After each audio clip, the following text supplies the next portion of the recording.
Shalom, shalom, bien-aimés dans le Seigneur, c'est votre bien-aimé, le frère Kale Kabasele Badimou, en direct de l'église La Grâce de Dieu Paris France. Bien-aimés, je bénis encore notre Père, le Père de notre Seigneur Jésus-Christ, le Dieu Tout-Puissant, le Dieu d'Israël, le Tout-Puissant Saint d'Israël. Il a permis à ce que nous puissions avoir le souffle de vie et il a permis à ce que nous puissions nous retrouver tout autour de sa parole, d'écouter cette bonne nouvelle. Bien-aimés, concernant les horaires du culte de l'église La Grâce de Dieu Paris France, c'est chaque dimanche à partir de 10 h. Je répète, c'est chaque dimanche à partir de 10 h. Donc, c'est au 12 square Gérard Philippe. Pour ceux qui veulent participer à nos cultes, ils n'ont qu'à me contacter par mon numéro de téléphone qui se trouve au niveau de la description de la vidéo. Donc, vous trouverez toutes les coordonnées nécessaires afin que vous puissiez venir et que nous puissions partager cette bonne nouvelle. Concernant la vidéo que vous voyez à 15 h, c'est une rediffusion. La rediffusion de la vidéo est à 15 h sur notre site YouTube. Donc, n'hésitez pas, prenez le temps, appelez et venez participer à nos cultes chaque dimanche à partir de 10 h. Nous allons prier pour recommander ce moment de la parole de Dieu entre les mains du Saint-Esprit. Père Tout-Puissant, Père éternel, le Dieu d'Abraham, le Dieu d'Isaac, le Dieu de Jacob, le Père de notre Seigneur Jésus-Christ, nous te rendons grâce car tu as permis que nous puissions écouter cette bonne nouvelle cet après-midi. Père d'amour, Père de grâce, c'est avec amour et avec joie que nous sommes prêts, Papa, à recevoir cette parole ce matin. Père d'amour, Père de grâce, nos cœurs sont ouverts, nos cœurs sont disposés, afin que nous puissions écouter cette bonne nouvelle que tu as préparée pour nous, afin que nous puissions écouter cette vie que tu amènes, parce que ta parole est esprit et vie. Merci encore pour cette vie nouvelle qui va entrer dans notre vie de chaque jour. Oui, Père, plus nous écouterons ta parole, plus la vie entrera dans nos corps, nos cœurs, et plus nous éloignerons du péché et nous pourrons marcher non selon la chair, mais selon l'esprit. Que Dieu soit béni et glorifié. Au nom de notre Seigneur Jésus-Christ, j'ai ainsi prié. Amen, amen. Bien-aimés dans le Seigneur, nous continuons toujours notre thème, l'œuvre de la rédemption. Je bénis encore tous ceux qui me suivent sur YouTube et tous ceux qui me suivent aussi sur Facebook. Vraiment, cette parole est en train de changer la vie de beaucoup de gens. Et c'est pour cela que je rends grâce à tous ceux qui mettent des commentaires. Et quand ils mettent des commentaires, ils sont touchés par la parole et la parole change leur vie. Bien aimé, la parole doit changer ta vie. Si nous nous sommes mis à prêcher, ce n'est pas par notre intelligence ni par notre sagesse, mais c'est poussé par le Saint-Esprit. Parce que le Saint-Esprit nous a poussés à annoncer cette bonne nouvelle.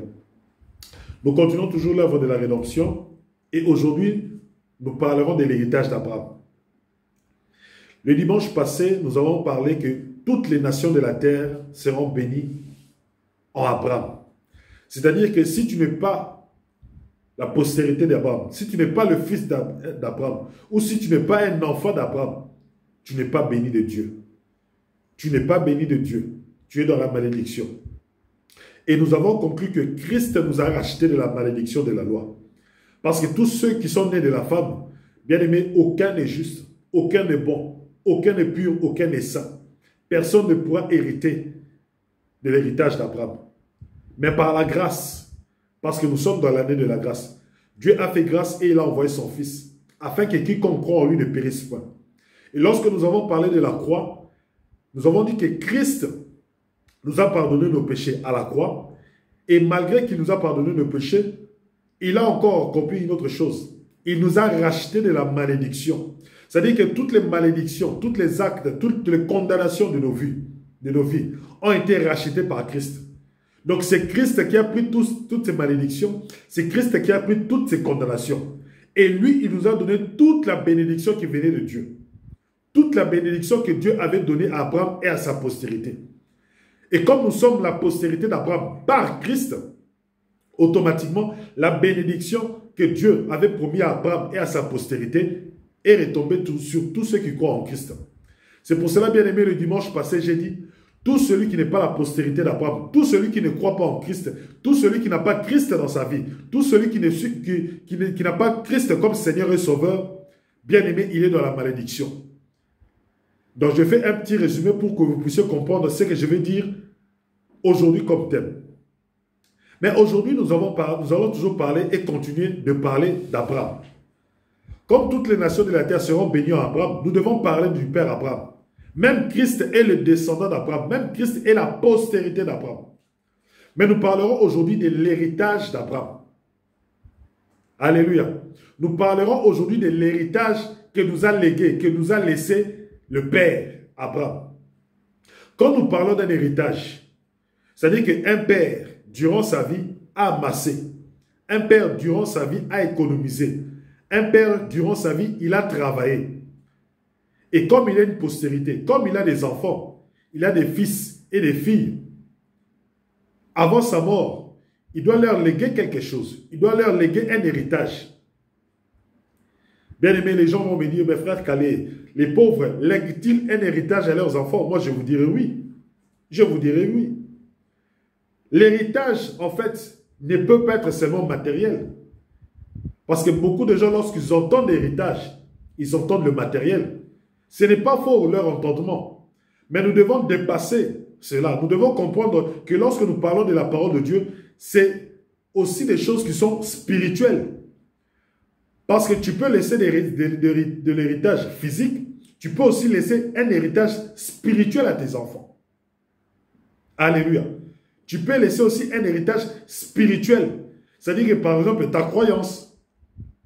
Vous allez par exemple chez les Bantous. Par exemple, le père lègue un héritage spirituel à l'enfant. C'est-à-dire qu'il lui explique à l'enfant comment est-ce que lui, il conçoit la vie spirituelle. Comment est-ce que lui, il a un Dieu. Il lui dit, regarde le Dieu que je le sers comme ça, comme ça, comme ça, comme ça. Donc, si moi je pars, je sais que je vais te léguer tous mes dieux. Moi, je meurs, mais toi, tu vas commencer à les servir. Tu vas commencer à être leur enfant. Alléluia. C'est de même que le père Abraham. Le père Abraham n'est plus. Le père Abraham est déjà mort. Mais le père Abraham nous a laissé un héritage. Et nous allons découvrir aujourd'hui quel est cet héritage.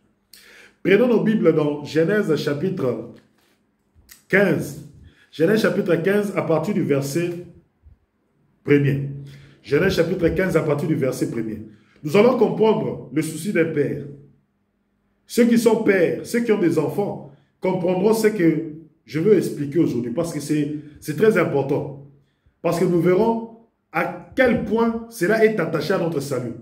À quel point cela est attaché à l'œuvre de la rédemption. Parce que l'œuvre de la rédemption est vraiment complète.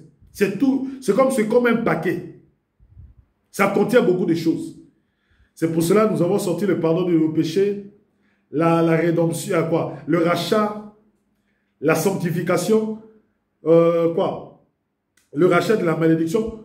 Bien aimé, nous sommes en train de faire un peu sortir tout ce qui est dans l'œuvre de la rédemption. Genèse chapitre 15 à partir du premier verset. Je lis au nom de notre Seigneur Jésus-Christ. Après ces événements, la parole de l'Éternel fut adressée à Abraham dans une vision. Et il dit, Abraham, ne crains point, je suis ton bouclier, et ta récompense sera grande. Abraham répondit, Seigneur éternel, que me donneras-tu? Je m'en vais sans enfant, et l'héritier de ma maison, c'est Élézer de Damas. Et Abraham dit, voici, tu ne m'as pas donné de postérité, et celui qui est né dans ma maison sera mon héritier. Et celui qui est né dans ma maison sera mon héritier. L'Éternel et Abraham sont en train de discuter. L'Éternel apparut à Abraham. Il dit à Abraham, je suis ton bouclier, et ta récompense sera grande. Mais il dit au Seigneur, il dit au Dieu Tout-Puissant Abraham, notre père Abraham dit ceci. Il pose une très bonne question. Il dit, Éternel, que me donneras-tu? Je m'en vais sans enfant. Il dit, Seigneur, tu me promets une grande récompense. Tu dis que tu es mon bouclier. Tu dis que tu es celui qui me protège. Tu dis que tu es celui qui me soutient. D'accord. Tu m'as donné la richesse. Tu m'as donné tous les biens que je voulais. Tu m'as donné des troupeaux. Tu as permis à ce que je puisse être riche dans cette ville. Tu as permis à ce que je puisse être prospère. Oui, Père, c'est vrai. Tu as donné tout ça. Oui, Dieu Tout-Puissant, tu as donné tout ça. Oui, mon bouclier, tel que le Père Abraham le dit. Tu m'as donné le matériel. Tu m'as donné des serviteurs. Tu m'as donné une très bonne vie, une vie stable. Je ne manque de rien. D'accord? Dieu Tout-Puissant. Mais dans tout cela, rien ne peut égaler avoir un enfant. Rien ne peut égaler avoir une postérité. Parce que ce que tu me donnes comme bien, moi j'aimerais le transmettre à mon enfant. Moi j'aimerais le transmettre à ma postérité. C'est ce que le père Abraham dit à Dieu. Il dit, tu m'as donné des troupeaux. Mais moi, j'amasse ces troupeaux. Moi, je garde ces troupeaux pour le donner à ma postérité, pour le donner à la génération future qui vient. Mais tu me donnes tous ces biens, d'accord, mais tu ne me donnes pas une postérité. Tu me donnes un troupeau, d'accord, mais tu ne me donnes pas des enfants qui vont hériter de cela. Parce que si je meurs, qui va hériter de toute cette richesse? Et le père Abraham dit, c'est celui qui est né dans ma maison. C'est Eliezer, mon serviteur. Parce que Eliezer de Damas était celui qui était né dans la maison d'Abraham. Et comme il est né dans la maison d'Abraham, c'était le seul enfant qui était né dans sa maison. Le seul enfant qui a crié dans sa maison. Le seul enfant qu'Abraham a vu naître. C'était Eliezer de Damas. Il était devenu comme son enfant. Il était serviteur, mais il était devenu comme son enfant. Il se confiait, il confiait tout à son enfant. Il confiait tout à Eliezer de Damas. Il confiait tout, ses richesses, ses troupeaux, ses bétails. Tout était dirigé par Eliezer de Damas. Eliezer de Damas était considéré comme l'enfant d'Abraham.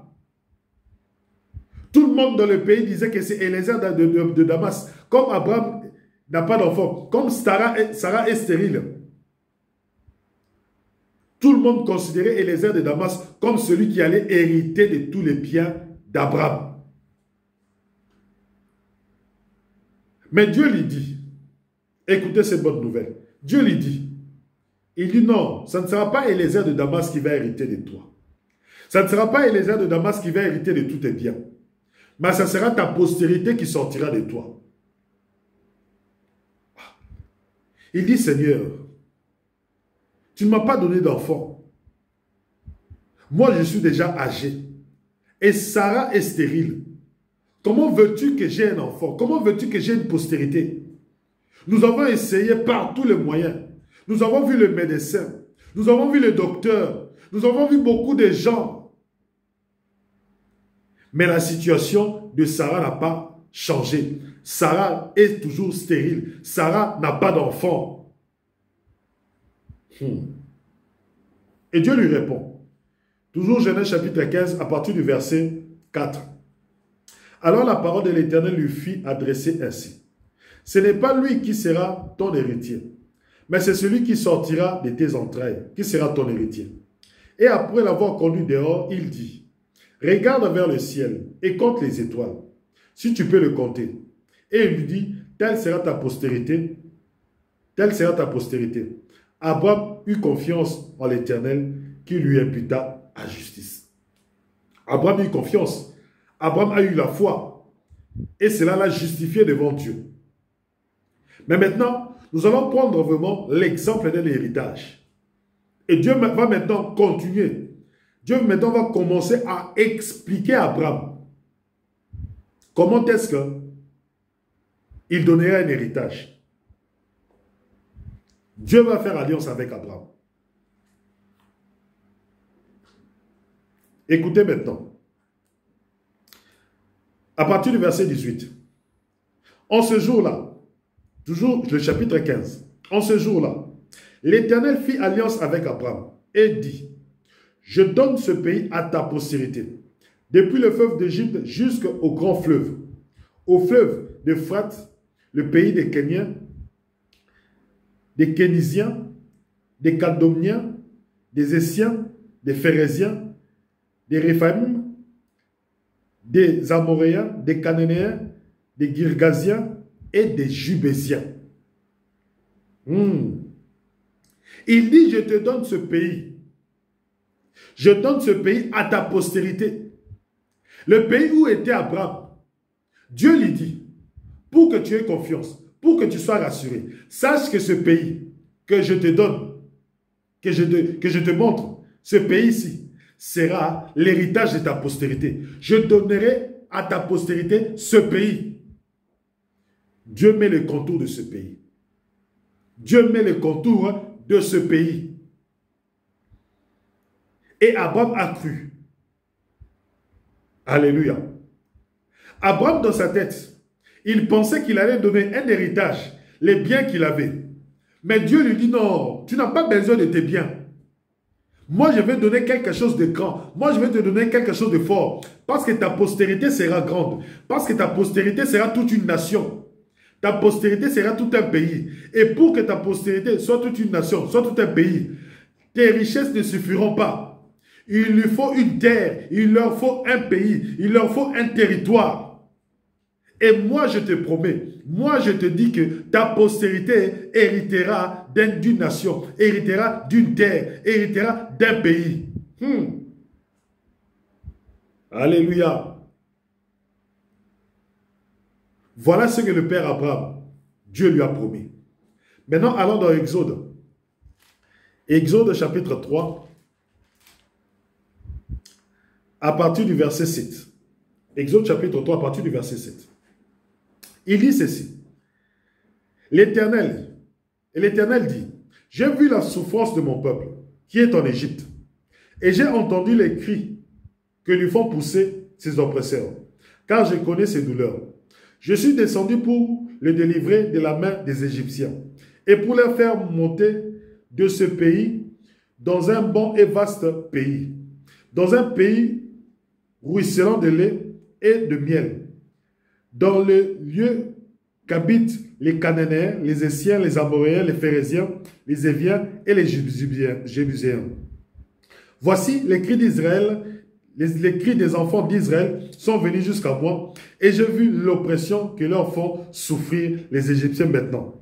Va, je t'enverrai auprès de Pharaon, et tu feras sortir d'Égypte mon peuple, les enfants d'Israël. Bien-aimé, la promesse que Dieu a faite à Abraham, lorsque Abraham, Dieu lui a promis que tu auras une postérité. Abraham est mort. Abraham a eu Isaac comme héritier. Maintenant, la terre qu'il avait promis Abraham, la terre que Dieu avait promis à Abraham, il fallait qu'il parte jusqu'en Égypte. Lorsqu'il a fait alliance avec Abraham, il a dit que ta postérité sera esclave dans un pays. Et ce pays-là était l'Égypte. Et maintenant, il était temps que la postérité puisse entrer en possession de l'héritage de leur père. Parce que l'héritage qu'avait laissé Abraham, c'était les biens. Ça, c'était le départ. Mais Dieu lui a dit, comme ta postérité sera grande comme le ciel, comme les tables, comme le sable, comme les sables de la plage, ça sera une postérité grande. Donc il leur faudra une nation, il leur faudra une terre. Et Dieu doit maintenant accomplir cette promesse. Dieu maintenant doit accomplir ce qu'il avait dit. Ça c'est pour les enfants d'Israël. Ça c'est pour les enfants d'Israël. Mais bien aimés dans le Seigneur, nous en tant qu'enfants d'Abraham, quelle promesse nous avons? Quelle promesse nous avons? Alléluia. Dites-moi, quelle est la promesse que nous avons? Quel est l'héritage que nous recevons du Père Abraham? Bien-aimés dans le Seigneur, quel est l'héritage que nous, les enfants de Dieu, quel est l'héritage de nous, de ceux qui ont cru en Christ? Quel est l'héritage que nous recevons de notre Père?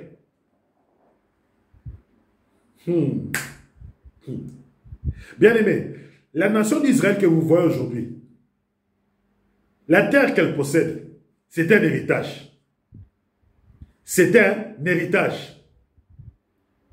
C'est l'héritage de leur père Abraham. Canaan, c'est l'héritage de leur père Abraham.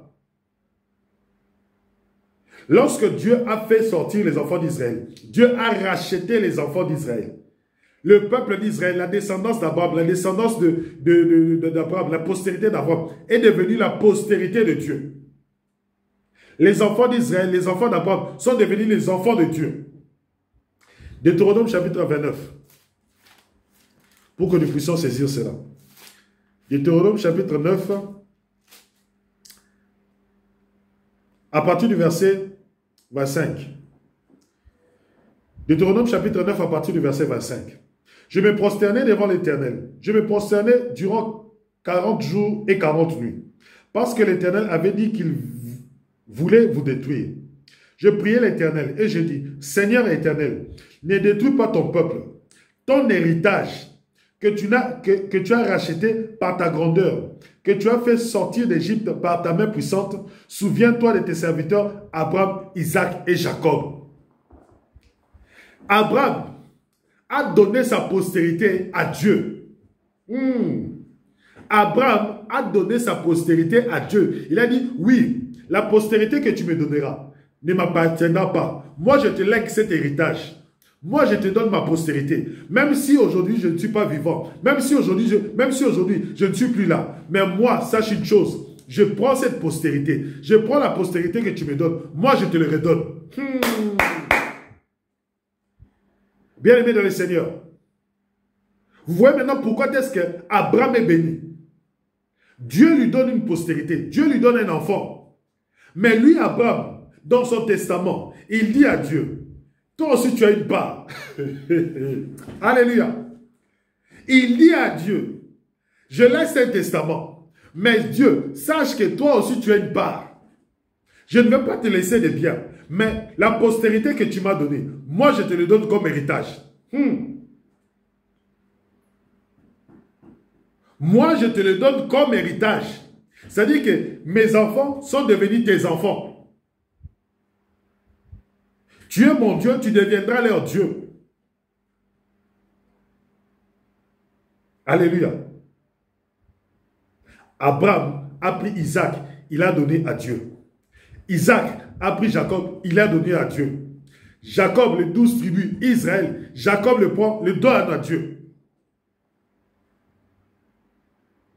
C'est pour cela Moïse dans sa prière, il dit, souviens-toi de tes serviteurs Abraham, Isaac et Jacob. Parce que lorsqu'il pense à l'alliance avec Abraham, il a dit, oui, je ne peux pas détruire la postérité d'Abraham. Je ne peux pas détruire la postérité d'Abraham malgré qu'ils ont péché. Je ne peux pas détruire la postérité d'Abraham parce que si je détruis la postérité d'Abraham, je détruis mes propres enfants. Si je détruis la postérité d'Abraham, je détruis mes propres enfants. Alléluia. C'est pour cela, bien-aimé, Abraham a donné cet héritage à Dieu. Il a dit, voilà, mes enfants sont tes enfants. Maintenant, nous, qu'est-ce que nous sommes en Christ? Quel héritage nous recevons en Christ? Galates chapitre 3, à partir du verset 16. Galates chapitre 3, à partir du verset 16.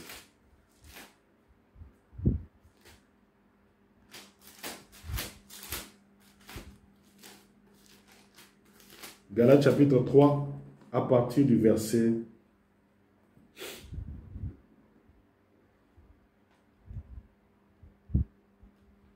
Prenons à partir du verset 12.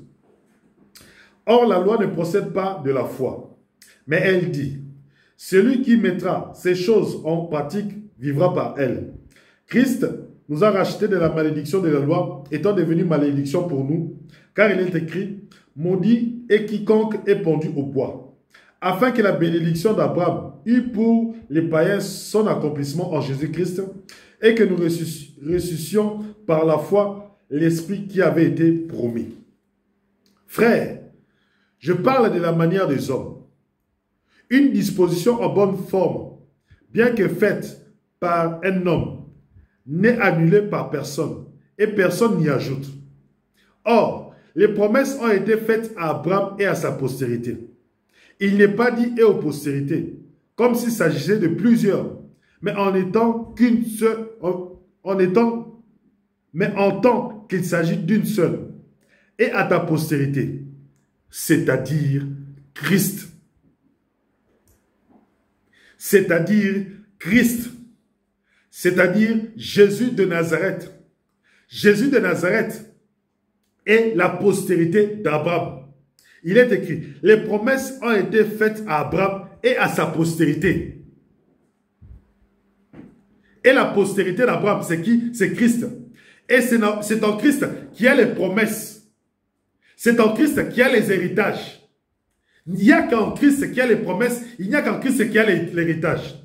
Maintenant, écoutez. Voici ce que j'entends. Une disposition que Dieu a confirmée antérieurement ne peut pas être annulée. Et ainsi, la promesse rendue vaine par la loi survenue car ne peut pas être annulée. Et ainsi, la promesse rendue vaine par la loi survenue 430 ans plus tard. Car si l'héritage venait de la loi, il ne viendrait plus de la promesse. Or, c'est par la promesse que Dieu a fait à Abraham ce don de sa grâce.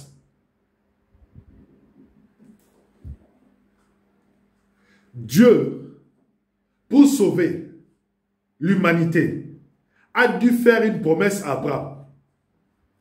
Il a dit ceci: je ferai un don. Je ferai un don. Et ce don-là, c'est quoi? C'est le don de la grâce.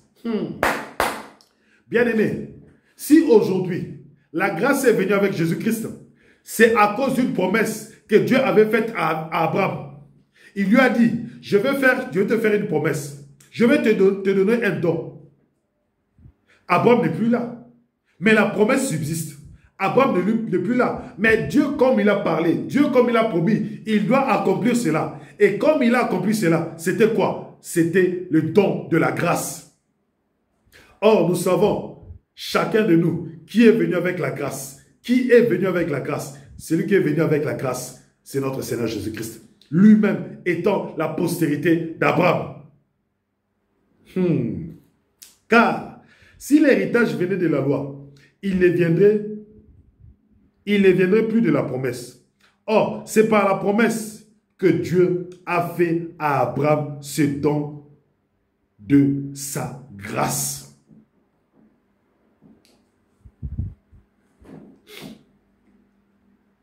Bien-aimés dans le Seigneur,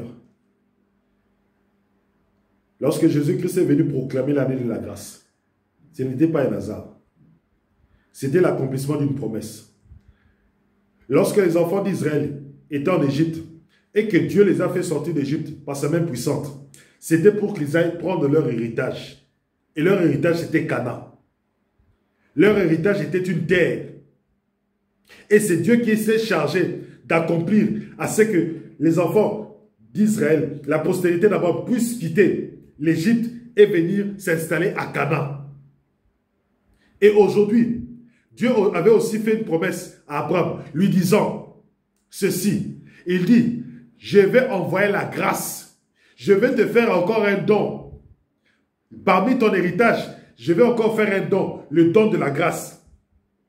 Parce qu'il savait que l'héritage d'Abraham, les enfants d'Israël, allaient se détourner de Dieu. Et pour qu'ils reviennent à Dieu, il faut que Dieu leur fasse grâce. Le salut, nous l'avons reçu par grâce. Le salut, nous l'avons reçu par grâce.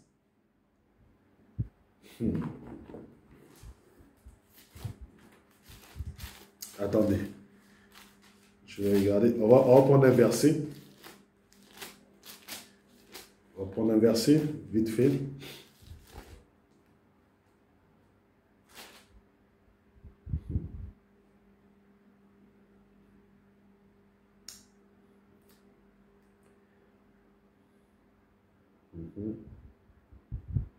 On va prendre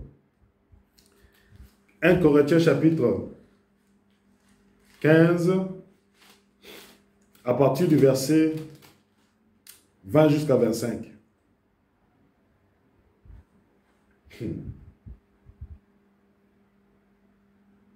Alléluia. 1 Corinthiens chapitre 15 à partir du verset 20 jusqu'au verset 25. Je lis au nom de notre Seigneur Jésus-Christ. Mais maintenant, Christ est ressuscité des morts. Il est le prémisse de ceux qui sont morts. Car puisque la mort est venue par un homme, c'est aussi par un homme qu'est venue la résurrection des morts. Et comme tous meurent en Adam, de même aussi tous revivront en Christ. Mais chacun en son rang. Christ comme prémisse, puis ceux qui appartiennent à Christ lors de son avènement.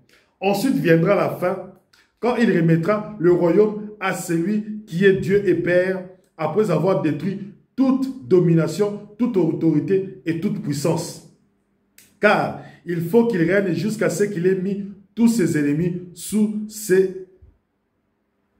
Jusqu'à ce qu'il ait mis tous ses ennemis sous ses pieds. Bien-aimés, l'héritage que nous recevons, c'est l'héritage de la grâce. L'héritage que nous recevons, c'est l'héritage du salut. L'héritage que nous recevons, c'est l'héritage de la rédemption. L'héritage que nous recevons, c'est le rachat de notre malédiction. L'héritage que nous recevons, c'est le salut. L'héritage que nous recevons, c'est la vie éternelle. L'héritage que nous recevons, c'est la résurrection de mort. L'héritage que nous recevons, c'est le royaume des cieux.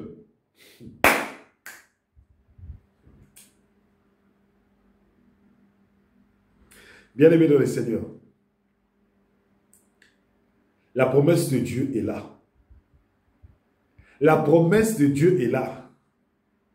Cette promesse est en train de courir. La grâce est là. Parce que nous sommes dans l'année de la grâce. Lorsque Dieu a dit que personne ne peut être béni en dehors du Père Abraham, il a raison de dire cela. Car la grâce est une promesse. Si aujourd'hui l'humanité entend parler de la grâce, si aujourd'hui l'humanité entend parler de Jésus-Christ, si aujourd'hui l'humanité entend parler du pardon des péchés, bien aimé, c'est parce que Dieu a fait alliance avec Abraham. Sans l'alliance de Dieu avec Abraham, Jésus-Christ n'allait pas venir. Sans cette alliance-là, la rédemption n'allait pas venir. Bien aimé, tu as la grâce d'écouter cette parole. Tu as la grâce d'écouter cette parole. Tu as la grâce d'écouter cette parole. Ne cherche plus à ce que tu deviennes riche. Ne cherche plus à avoir l'amour de l'argent. Parce que beaucoup de gens, lorsqu'on parle de l'héritage, on leur parle de la promesse d'Abraham. Ils croient que c'est l'argent, ils croient que c'est la richesse. Beaucoup ont été déçus. C'est ce dont je te parle du salut. Je te parle de la vie éternelle. Je te parle d'être enfant de Dieu. Je te parle de l'esprit qui a été promis. Même l'esprit qui a été promis est une promesse. Mais tout cela se passe en Christ. Tout cela se passe en Christ. L'essentiel pour toi, que tu aimes Dieu, et c'est Dieu-là que le Dieu soit le Dieu d'Abraham. Il a dit à Abraham, je suis ton bouclier. Il a dit à Abraham, je pourvoirai à tes besoins. Et notre Seigneur Jésus-Christ, le descendant, la postérité d'Abraham, est venu dans Matthieu chapitre 6. Il a dit, ne vous inquiétez pas de ce que vous allez manger ni boire, de comment est-ce que vous allez vêtir, de quoi vous allez vivre. Votre Père qui est dans le ciel s'occupe de cela. Jésus-Christ est venu nous dire que si vous croyez en moi, sachez que vous aurez le salut, sachez que vous aurez la vie, sachez que vous aurez la vie éternelle. Sachez que vous aurez les promesses d'Abraham, sachez que vous allez hériter du royaume des cieux. Bien aimé, tout ce que j'ai cité vient d'en haut. Tout ce que j'ai dit, le salut, tout ce que je viens de citer, le royaume des cieux, vient d'en haut.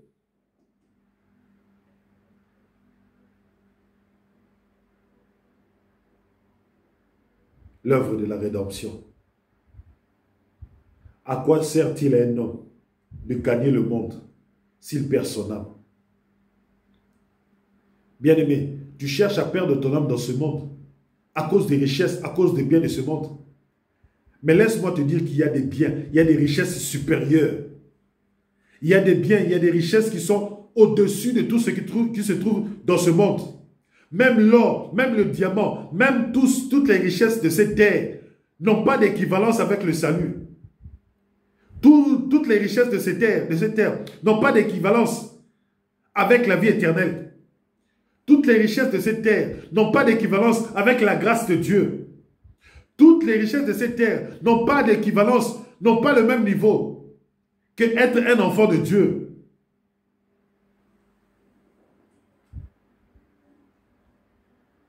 Bien-aimé, rien ne vaut la vie. Rien ne vaut la vie. Rien ne vaut la vie. Jésus-Christ a dit, je suis le chemin, la vie et la vérité. C'est lui qui te conduira vers Dieu. C'est lui le chemin. C'est lui la vérité. C'est lui la vie.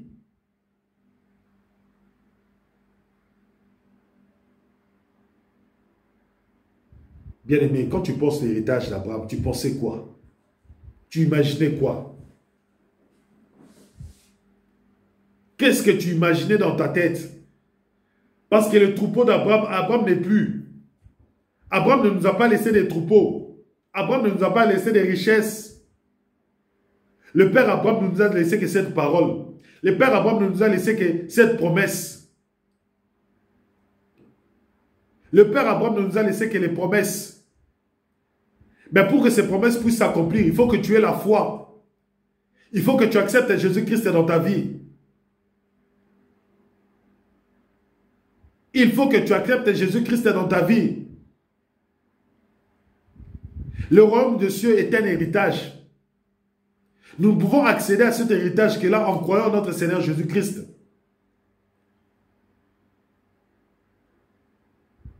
Bien-aimés, beaucoup ont été déçus. Beaucoup ont cru que je vais leur dire que vous serez riches. Beaucoup ont cru que je vais leur dire que l'héritage d'Abraham, c'est avoir des villas, avoir des voitures, avoir des richesses, avoir des maisons, avoir... Bien-aimé, l'héritage d'Abraham que moi je te dis, cet héritage-là dépasse tout.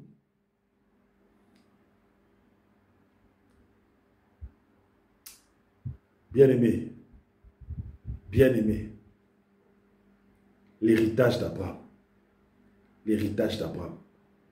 Les enfants d'Israël ont vu Canaan. Mais regarde ce qu'ils ont fait avec Canaan.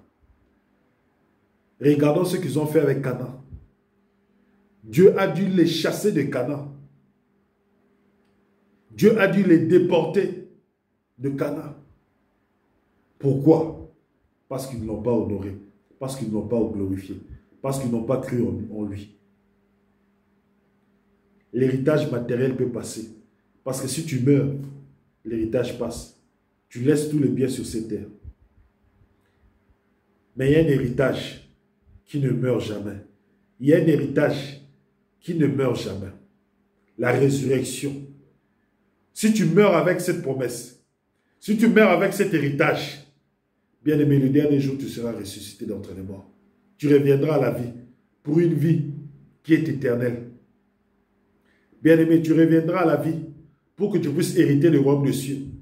Tu reviendras à la vie pour que tu sois en présence de Dieu. Tu reviendras à la vie pour que tu aies le salut. Oui, bien-aimé. L'héritage du Père Abraham. C'est ça. Mais pour accéder à cet héritage, il faut que tu deviennes enfant de Dieu. Mais pour que tu deviennes enfant de Dieu,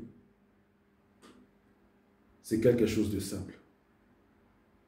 Il faut que tu commences par te repentir. La repentance. Tu veux hériter de la vie éternelle. Tu veux hériter de ce don de la grâce. Bien-aimé, répands-toi et accepte Jésus-Christ dans ta vie. Répands-toi, accepte Jésus-Christ dans ta vie. Sans la repentance, tu ne pourras pas accepter Jésus-Christ. Répands-toi, repentez-vous, repentez-vous, afin que vous puissiez accéder à l'héritage, aux promesses, aux bénédictions de la postérité d'Abraham. Père Tout-Puissant, Père éternel, je te rends grâce pour ce moment de la parole. Je te dis merci parce que tu as touché le cœur. Je te dis merci parce que tu as transformé la vie des gens. Je te dis merci parce que tu as encouragé une personne aujourd'hui. Je te dis merci car tu as béni une personne aujourd'hui. Que leur cœur soit ouvert et disposé à recevoir cette parole. Et que cela puisse produire des fruits dans leur vie. Oui, Père, le don que tu nous as fait, c'est le don de la grâce. Et nous avons compris que l'année de la grâce, c'était l'année où tu pardonnes les péchés. C'était l'année où tu es lent à la colère, riche en bonté, où tu es un Dieu compatissant, miséricordieux, où tu ne cesses de faire grâce. Aujourd'hui, si quelqu'un écoute cette parole et qu'il est touché et qu'il souhaite se repentir, Père, fais-lui grâce. fais-lui grâce. Oui, qu'il accepte Jésus-Christ dans sa vie. Père, je te rends grâce au nom de Jésus-Christ. J'ai assez prié. Amen, amen. Bien-aimés dans le Seigneur, c'était votre bien-aimé le frère Kale Kabassele Badimou. Vraiment que Dieu vous bénisse. Sachez que le culte, c'est chaque dimanche à partir de 10h au 12 frère Gérard Philippe. Je vous dis à dimanche prochain pour continuer notre enseignement sur l'œuvre de la rédemption.